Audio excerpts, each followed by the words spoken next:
Good evening. Tonight I am joined by Mr. Midnight to tell 3 scary stories that happen to children. After listening to these 3 tales, make sure to head over to Mr. Midnight's channel in the links provided to subscribe and watch his other videos. Enjoy. Number 1. Walking home from school. This story happened back in the 1970s. Thinking back on it, it is kinda weird because there really is no way anyone could get away with something like this nowadays. I was 10 years old at the time and sitting in class. It was about 11:30 in the morning and we had been back from lunch for a little while. The school secretary came in and handed the teacher a note. After reading the note, the teacher handed it back to the secretary, who then said, "Josh, could you please go with Mrs. Harris?" All the kids in the class went, "Ooh," like kids do when they assume that another child got in trouble. The teacher tried to quiet them down as I went out and followed her into the hallway. She told me that she had a phone call from my father and that my brother had been in an accident. They couldn't come pick me up, but they wanted me to come straight home. I walked to and from school. Everyone in town did. Only the kids who lived in the outskirts of town actually got to ride the bus. So I got my backpack and I headed out to the house. I was worried about my younger brother and figured I should hurry home as quickly as possible. I had been walking for a few minutes when I heard some footsteps behind me. I turned around and looked behind me and saw a rather tall man following me from a bit far back.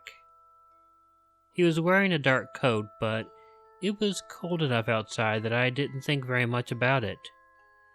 We were the only 2 people out walking, as it was the middle of both a school and a work day. My walk home was a bit of a trek. I had to go down several different streets and through a park. When I turned on the first street, I was walking for a while before I heard the footsteps behind me again. I peeked around my shoulder, and I noticed that the man had turned the corner as well, and was still following me. I can admit to beginning to get a little nervous at this point, but still was not really worried. The point that I did begin to worry was when I turned the following corner and I still heard the man walking behind me. We had watched film strips at school about strangers, and all of the frightening images it had put in my mind began coming back. I began to think that this man was probably legitimately a kidnapper or something. As I got closer to the park, I decided to cut under a break in the chain link fence that some of us kids like to go through. The bigger guy wouldn't be able to get through it, and I figured then I would be okay. With a quick peek over my shoulder, I noticed that the guy was not too far behind me, so I'd better hurry. When I came up to the fence, I saw the little trench under it. I knew I would fit, so I quickly hurried up and slipped onto my belly and began crawling under the fence. The problem with my plan was that all of the previous times I had tried to go under the fence, I hadn't had my backpack on my back, so I didn't fit, and my backpack got snagged. I hadn't been listening to the footsteps any longer, but it didn't matter because the man was right up on me and he grabbed my foot and tried to pull me back under the fence. I tried kicking him with my other foot, but I was a small kid, so it didn't do me a lot of good. While I was struggling, I kept trying to pull my arms out of the straps of my backpack. It was snagged and I wasn't going to get it undone. I kept struggling and trying to kick the guy, and although it took a while, I was able to get the straps off my arms. The problem was that the ass still had my leg. I kicked his hand with my other leg and he slightly lost his grip, but he grabbed onto my shoe. That turned out to be the bit of luck that I needed, though, and I was able to slip my foot out of the shoe, and the guy stumbled. I had enough time to slip the rest of the way through the fence, and then I got up and ran as fast as I could with only one shoe on, through the park.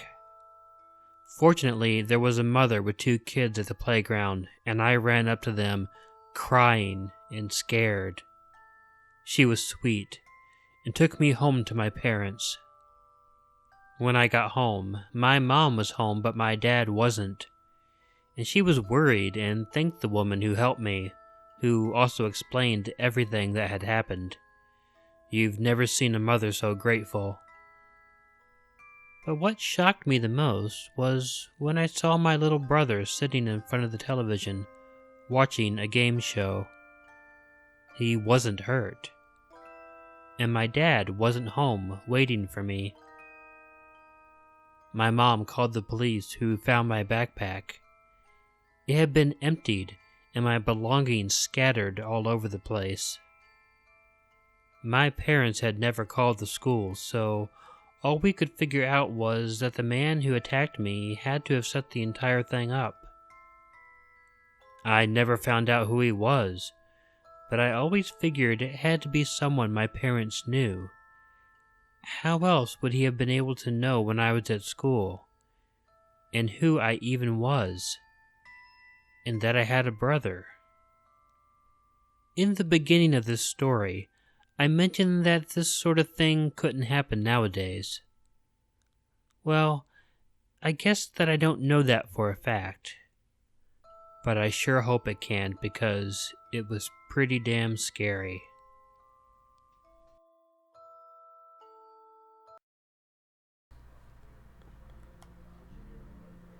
This happened when I was around 13.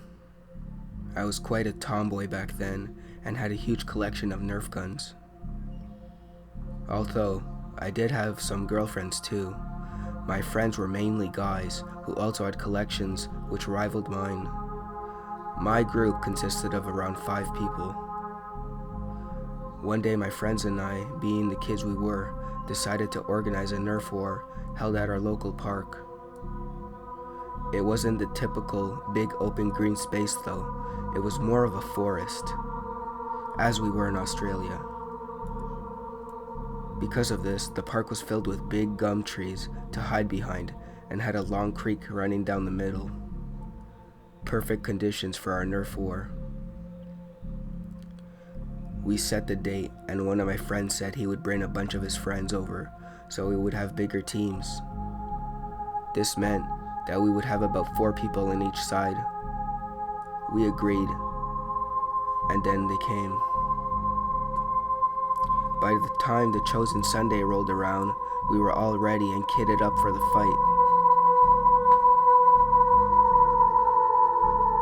I, like everyone else, had brought most of my Nerf guns along, which we then shared amongst our teams. Some of us even brought walkie-talkies and other gadgets. To onlookers, we probably looked silly, but we didn't care. I guess the excitement and being with friends forced back my usual shy nature. Anyway, after everyone arrived, we started working on our bases, and then we begun the war. All was going well until about an hour into it. I was sat, alone, at our team's makeshift base. My main weapon had jammed, and I was trying to fix it by poking sticks into the barrel and repeatedly pressing the trigger. To no avail, of course. The others in my team were off scouting through the woods. All I could hear were Nerf blasters until an unsettling whistling came from behind me. All I could hear was footsteps on the dried leaves getting closer and closer. At first I assumed it was one of my teammates playing a joke on me, so I kept working on my gun, with my back against the trees. Then I saw him. His face still haunts me to this day. A tall, old man, probably in his 60s, walked by me in unwashed clothes. He was swinging a gray plastic shopping bag. which looked as though it was filled with mud or dried blood. I couldn't tell. Maybe he was carrying both? He noticed me and stopped walking. Standing about 15 feet away, his eyes widened as he looked over me, and he continued whistling some old tune I didn't recognize. I remember feeling terrified as I alone with nothing but a jammed Nerf gun for protection. I thought if I kept ignoring him and worked on my gun, he would go away. But he didn't. He just kept staring. My thoughts turned to making a plan of action. He didn't look like he could outrun me, but I still felt too terrified to move. Instead, I reached for my phone and dialed for my mom, still not meeting his uncomfortable gaze. I then held the phone up to my ear and tried to appear as though I didn't even notice him. It rang a few times before I flinched, as I didn't hear my mom's voice. I heard this. He had stopped the whistling and was speaking to me in a raspy voice. "Come and play with me, little girl," he told me as he started to swing the bag once more. Our eyes finally met just as my mom answered the phone. I whispered to her that there was a strange man trying to talk to me while I could see myself tearing up. Even now, I can't forget the way he was staring at me. It was like an animal who had just sighted its prey. My mom was furiously telling me to calm down and that she couldn't understand me. He finally stopped staring at me when one of my younger team members called out, saying their gun was broken too. It was my younger sister, who my mom had forced to bring along. The man turned away from me and started towards her. I was begging my mom to come and find us and that the man was now after my sister, who was 9 at the time. She told me to find my sister and everyone else who was with us. I was so scared, but I managed to find the courage to run off into the woods and round everyone up. Thankfully, my sister hadn't run into the man yet. I told the others straight away everything that happened, to which only one of them had also seen him walking through the woods. They said that he was walking quickly, almost running, and that they thought it was odd, but thought nothing of it at the time. So, creepy old man with the bag full of whatever it was inside.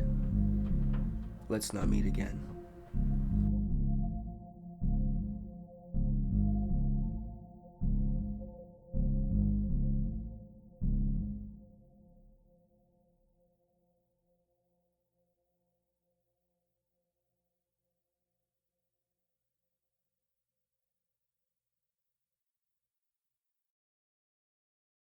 Number 3. Agony. The worst and most terrifying thing I have ever had happen to me happened because of my former stepdad. Even now, years later, I get so pissed off just thinking about it that if I could, I would beat the shit out of him. After my father passed away, my mother just fell into a horrible and understandable depression.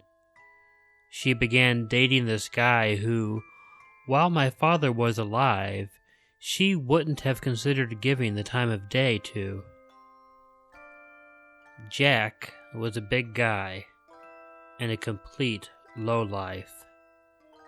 I really don't want to go into too much description on him because it really infuriates me to even try. I hate this guy. My mother's relationship with Jack was completely toxic. They would go to these biker bars and go out and drink all night. I'd never seen my mom drunk a day in my 15 years of life before, but when she met Jack, she got drunk all the time. After less than a month of dating, my mom let Jack move in. She didn't even ask me about my opinion.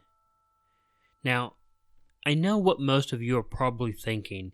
She didn't need my permission, and I realize that. It's not permission I was worried about. But I still feel that she should have asked my opinion on the matter, and made up her own mind after that. Jack didn't work, of course. My mom did. And he would stay home all day, on his lazy ass, watching TV and drinking beer. He knew I didn't like him, but he just lorded this fact over me. And whenever I looked like I was angry at him or that I wasn't going to follow his orders, he said the words I will never forget. "You damn well do it, or I'm going to cut your balls off." Yeah, he said that to me all the time. I never really took it seriously. I mean, the guy was a jackass and a loser, but he wasn't stupid enough to actually do anything physical to me. I mean, if he tried to cut my balls off, he'd be sitting in a damn prison cell. But yeah, it would be, "Bobby, get me a fucking beer, and don't give me any lip or I'll cut your balls off." Over something so stupid and minor. I also wasn't really happy about my balls being a constant topic of discussion either, and he said it in front of my mom too, and she laughed. She married him too, and it was quick. He had been living there for only 3 months when she married him. And like many of these stories, that was the moment when things began to just get even worse. The nights of going out and drinking at the bar still happened, but rather than coming home and having a fun time, they'd always be fighting. I tried to spend as much time as I could in my bedroom and not listening to his bullshit. He'd threatened to hit her all the time, but he never did. The asshole would eventually guilt my mom into forgiving him, and then the whole thing would start all over again the next night.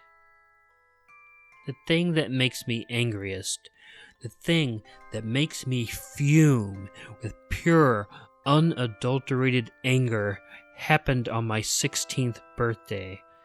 Of course, no one did anything to celebrate for me. My mom and Jack went out drinking. I just went into my bedroom to read because it was the only thing I had that I could do. I was reading really late into the night. It had to be around 1:30 in the morning when I heard Jack's bike pull up in the driveway, and I heard him and my mom yelling at each other. I rolled my eyes and groaned, wishing that I could at least not have to deal with this on my birthday. They came in the house, yelling and screaming. I don't even know what they were carrying on about, but the one thing that was different this time was that I heard my mom scream at Jack, and then I heard the unmistakable sound of a brutal hit, and the loudest crashing sound I had ever heard in my life. I jumped up out of my bed, scared and angry and knowing what had happened. When I got into the living room, my fears were confirmed. My mom was laying bleeding and unconscious on the floor over a broken coffee table. Anger just flooded my body, and I ran up and tried to tackle that piece of dog shit that had hit my mother.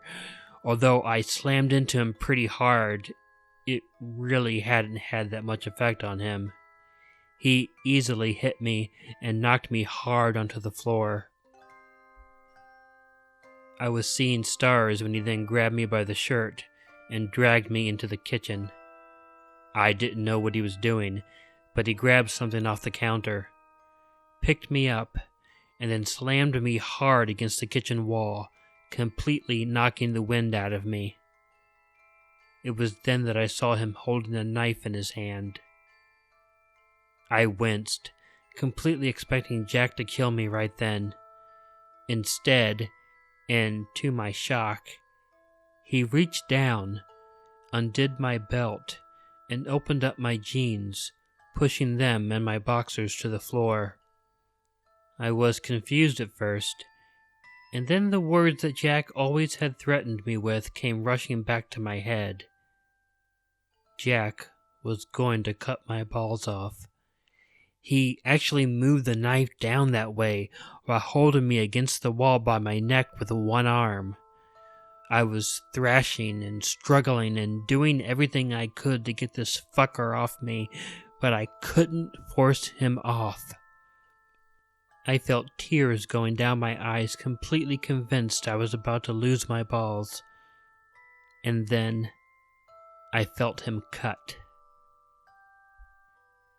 If you've never been cut before in a sensitive place, you might not understand what happened next. It was a blinding pain, and everything went white. Flailing in agony, I kicked Jack over and over. I got him in the balls, the knees, the stomach, and the hand, knocking the knife away. I was fighting this asshole with every bit of strength and adrenaline I had, and I think it was the shock of what was going on that had him struggling the most. And then a shot, and he let go of me and screamed. I guess a beautiful story would have been that he fell over and I saw my mother holding the gun behind him. But no, there was a gun, but it was being held by my next-door neighbor, Janice, a 67-year-old widow who never put up with anyone's shit. She'd heard everything that had been going on, grabbed her rifle, and came over. If you've never seen an old grandma pissed off and holding a rifle, you haven't lived. Jack went to prison, and my mom, of course, divorced him. I was very, very happy she wasn't seriously injured. Jack had actually cut into the base of my penis, which led me to believe my balls weren't his only target that night. Fortunately, the cut wasn't that bad and was able to be fixed. But damn, it hurt worse than anything I had experienced before or since. I got a scar, and it makes a really interesting story, but my blood just boils telling it, so I generally just tell people it was a childhood injury and leave it at that. I've never seen Jack again, and my mom never got married again. Hey y'all, Killer Orange Cat here. If you like this video, please let me know by hitting the like button. If you're not already subscribed to Killer Orange Cat, please feel free to hit the button next to the tabby to be informed of new content.